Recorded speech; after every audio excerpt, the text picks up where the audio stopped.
السلام علیکم ناظرین، آپ دیکھتے ہیں ہم ہمیشہ ایک ایسے مسائل کو لے کے آتے ہیں جو ہمارے معاشرے میں ہو رہا ہے، اور ہم اس کی عکاسی ہم کوشش کرتے ہیں کہ ہمارے معاشرے میں جو ہماری بہنوں کے ساتھ ہو رہا ہے ہم اس کی عکاسی کریں، اور جو ظلم زیادتی ہماری بہنوں کے ساتھ ہو رہا ہے ان کی آواز ہم آپ لوگوں تک پہنچائیں۔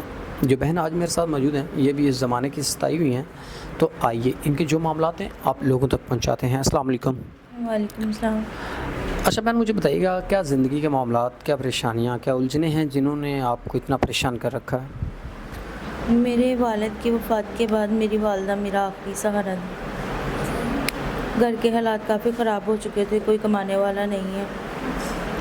میری ماں میں بہت پریشان رہنے لگی ہوں، میری ماں اکثر بیمار رہتی ہیں۔ گھر میں 2 وقت کی روٹی بڑی مشکل سے بنتی ہے۔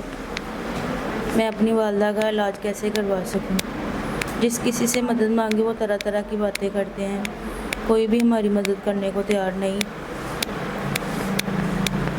ناظرین، کوئی بھی مدد کرنے کو تیار نہیں، یعنی کہ ایسے حالات ہیں، سبھی غلط لوگ غلط فرمائشی کرتے ہیں کہ آؤ یہ کرو وہ کرو تب ہم یہ کریں گے۔